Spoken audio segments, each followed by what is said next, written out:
모든 스포트라이트가 새 대통령 문재인 대통령에게 집중이 됐습니다. 그러나 빛이 있으면 그늘이 있는 법이죠. 패배의 순자를 마신 다른 후보들, 당 표정은 어떠했을까요? 후폭풍이 있었습니다. 특히 국민의당의 경우에는 오늘 지도부 총사퇴를 선언을 했습니다. 안철수 후보에게 물었습니다. 송영길 전 본부장은 정계 은퇴하라고 했는데요. 본인은 어떤 의지를 표명을 했을까요? 함께 보시겠습니다. 대한민국 국민이면 모든 사람이 대한민국 변화와 미래를 위해서 지금 적극적으로 노력해야 될 때입니다. 그만큼 국가가 위기 상황입니다.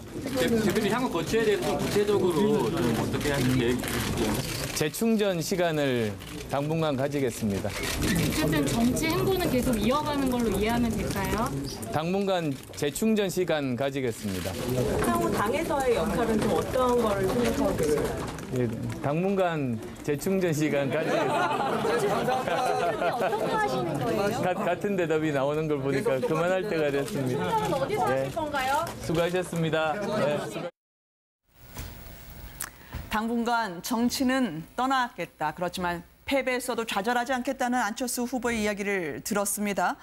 자, 어느 한 군데 세대나 지역, 연령을 보더라도 1위를 하진 못했지만 20%의 지지율을 어떻게 받아들여야 할까요? 지금 송영길 전 본부장의 정계 은퇴해야 될 사람 말 때문에 파문이 일고 있는 것 같던데요. 근데 송영길 본부장 참 점잖지 못한 말이 있어요. 승자는요 항상 관용을 베풀게 되어 있습니다. 그 네. 승자는 또 여유를 갖게 되어 있고 그렇기 때문에 이겼다, 대통령을 만들어냈다 이러면 국민 모두를 얼싸안을 수 있는 그런 품을 가져야 되는데 네. 첫날부터 이렇게 내치는 그다음에 좀 모진말을 하는 이런 모습을 다른 사람도 아니고 본부장이 보였다. 이건 좀 대단히 유감스럽습니다. 그러니까 송영길 본부장은 좀 해명을 좀 하시는 게 좋겠습니다. 그래서 뭐냐면 내가 그 뜻이 아니었다 하든지 네. 거짓말로라도 좀 해명해 줬으면 좋겠고 여하튼 그 국민의 20% 이상을 지금 득표한 분 아닙니까? 네. 그리고 우리 정치권에서 정치적으로 굉장히 지도자적인 역할을 충분히 했던 분이니까 네. 앞으로 덕담을 해줘야죠. 앞으로 네. 나가서 이렇게 더 큰 성공을 거두시기 바랍니다. 이렇게 해주면 오히려 민주당 그다음에 문재인 대통령 정말 우리가 생각했던 거 이제 반대하는 측에서 볼 때도 우리가 생각했던 거하고 달랐어. 우리가 오해했던가 보다 이렇게 생각할 텐데 틀림없이 말이죠. 많은 그 반대자들은 뭐라고 생각하면 그러면 그렇지 이렇게 생각할 거라고. 그래서 그 점은 송 본부장이 좀 잘못 말씀하신 거고 여하튼 안철수 전 대표고 전 후보 네. 앞으로도 그 앞길에 영광이 있기를 저라도 대신 좀 기원해줘야죠. 아니, 의원직을 던졌는데요. 네. 얼마나 입지가 있을까라고 하는 부분에서 우려하는 분들도 있어요. 사실 지금 안철수 전 후보라고 해야 되나요? 근데 안철수 네. 후보 같은 경우에는 이번 대통령 선거 중에 가장 충격을 많이 받은 후보 중에 한 명입니다. 네. 5 후보 중에 문재인 대통령이 됐으니까 그렇고 나머지 후보들 보면 왜냐하면 유일하게 지역 기반이라고 할 수 있는 호남에서 참패를 했죠. 그리고 완전하게 참패를 했습니다. 거기에다가 TK에서 사실 박빙인 시점에는 홍준표 후보다 높은 지지율이 나왔었던 적도 있었어요. 근데 네. TK에서도 사실 완전히 밀렸습니다. 그리고 말씀하셨던 것처럼 어느 한 지역에서도 확실하게 1등을 한 곳이 없습니다. 네. 그렇다면 안철수 후보가 그동안에 내세웠던 새정치로서의 기치가 많이 이번에 꺾였다라고 봐야 될 것 같고요. 그리고 무엇보다도 지금 당내에 있는 의원들, 호남 의원들이 굉장히 동요할 수밖에 없는 그런 분위기지 않습니까? 네. 그래서 안철수 후보 입장에서는 무언가 정말 재정비에서 새롭게 들고 나오지 않으면 제게 굉장히 힘들어진 상황이 되긴 한 겁니다. 근데 물론 문재인 대통령도 재수를 해서 대통령이 됐지 않습니까? 안철수 후보는 저번에는 그냥 이제 양보를 했던 거고 이번에 네. 출마는 처음 했던 건데 어떤 게 문제였었는지 정확하게 좀 점검을 하고 그리고 정치 쪽으로 다시 들어와야 되는 게 아닌가 생각이 들고요. 그리고 아까 말씀하셨던 송영길 정책본부장 얘기는 그러니까 안철수 후보만 없으면 국민의당 함께 할 수 있다는 취지로 얘기를 한 것 같은데 네. 그런 얘기를 하실 거면 지금이 아니고 한참 있다가 하셔야 되는 거고요. 그리고 정계 은퇴 얘기까지 하셨는데 정계 은퇴는 본인이 결정하는 겁니다. 옆에서 하라고 해서 하는 게 아니라 그러니까 네. 이런 발언이 어찌 보면 오늘 문재인 대통령이 계속 통합, 화합, 포용, 야당 당사들 방문하는 이 모든 행보를 한순간에 깨끗하게 씻어버릴 수 있는 정말 이거 잘못된 행동이라는 생각이 들어요. 이 부분은 오히려 좀 사과를 하시는 게 낫지 않을까 개인적으로 생각이 듭니다. 우리 국민들 정서가 원래 강한 자에겐 강하고 싶고 약한 자에겐 좀 약해지자라는 건데요. 그거를 읽고 있을까 모르겠네요. 직구중 분들은 그래도 여전히 있습니다. 안철수 후보의 지난 5년 전 배낭을 메고 미국을 갔던 장면을 떠올리면서 혹시 해외 가시냐요? 라고 물었다고 하던데 답변은 어땠습니까, 최 기자? 일단 안철수 후보가 오늘 기자회견을 기자들이 굉장히 주목을 했는데 그 이유가 네. 사실 그 의원직까지 사퇴를 하고 배수진을 쳤습니다. 선거운동을 하는 과정에서. 그랬죠. 그런데 결과가 어떻게 보면 굉장히 참패의 결과가 나왔고 그래서 오늘 정계 은퇴를 발표하는 거 아니냐라는 이제 전망까지 나왔는데 굉장히 정반대 입장이 나왔어요. 계속 뛰겠다, 계속 노력하겠다, 뭐 대한민국을 위해서 계속 노력하겠다, 밑바탕이 되겠다 이런 네. 이야기를 하면서 이제 말끝에 재충전의 시간을 갖겠다고 했는데요. 이거는 사실상 휴식이라고 해석하는 게 더 맞을 것 같습니다. 뭐 당분간 정치를 떠나 있겠다 정도도 아닌 것 같고 네. 그냥 당분간 좀 쉬면서 몸을 좀 다스리고 사실 오래 쉴 수 있는 상황도 아닙니다. 지금 6.4 지방선거 준비에 또 바로 들어가야 되는 상황인데 국민의당 입장에서 사실 뭐 안철수 후보가 굉장히 참패를 하긴 했지만 안 후보 말고 그렇게 나서서 당의 얼굴이 돼줄 수 있는 사람이 또 많지가 않거든요. 네. 지금 지도부도 총 사퇴한 상황이고 그렇기 때문에 그런 여러 가지 점들을 감안을 해서 아마 오늘 기자회견을 한 것 같은데요. 외국으로 떠나는 어떤 그런 행보보다는 조금 이제 당을 추스리는 좀 보이지 않는 곳에서 공개 활동을 좀 자제하면서 당과 조직을 좀 추스리는 행보를 보이지 않을까 예상이 됩니다. 네. 대변인이 당분간 해외를 안 나간다고 했는데 그 당분간이 언제인지도 좀 궁금하네요. 네. 그러면 선거 결과에 책임지고 물러나겠다. 박지원 대표 오늘 여의도에서는 문모닝이 굿모닝으로 바꿨고요. 녹색 넥타이 대신 청색 넥타이를 매신 분들도 많던데 하루 만에 바뀐 여의도. 박지원 대표의 운명은 어떻게 될까요? 박지원 대표 운명이 풍전등화라고 네. 뭐 이렇게 표현해도 과하지 않을까 하는 생각이 드는데 네. 이번에 뭐 선대위원장을 상임 네. 선대위원장을 뭐 손학규 전 대표와 같이 맡기는 했습니다만은 박지원 대표가 진두지휘해서 이렇게 선거를 치렀는데 가장 큰 뼈아픈 것은 호남에서 네. 뭐 앞서 이야기한 대로 참패를 한 거 아니겠습니까? 그렇죠. 그런 상황에서 박 전 대표의 입지가 매우 약화될 수밖에 없는 거 아닌가.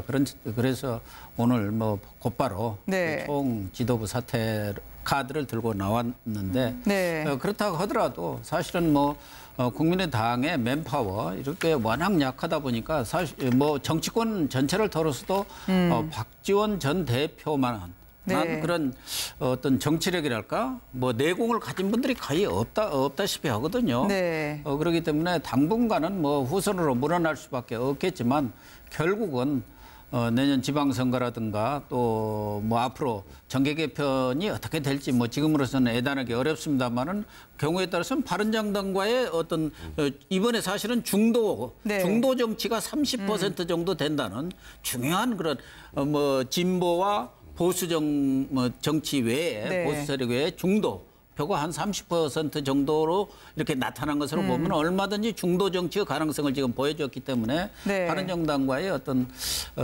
합당 내지는 정계 개편 경우에 따라서는 뭐 그럴 가능성은 좀 희박하기는 하지만 더 민주당과 국민의당 오늘 뭐 네. 문재인 대표도 우리 뿌리가 같습니다. 네. 서로 뭐 손잡고 잘 합시다 했고 송영길 총괄본부장도 결국은 뭐 안철수 후보보다 물러나라는 것은 결과적으로 네. 우리 같이 합당하자. 그래야 안정적인 원내 과반 의석도 이렇게 갈 수 있지 않느냐. 뭐 네. 그런 취지로 얘기한 것 같은데 이렇게 지금 뭐 안철수 후보가 있는 한 국민의당이 뭐 이렇게 더 민주당과의 통합이라든가 뭐 이런 합당 문제는 논할 수가 없기 때문에 그런 네. 취지로 이야기한 것 같은데 그런 과정에서도 또 박지원 대표의 역할이 있지 않겠나 그렇게 보여집니다. 네.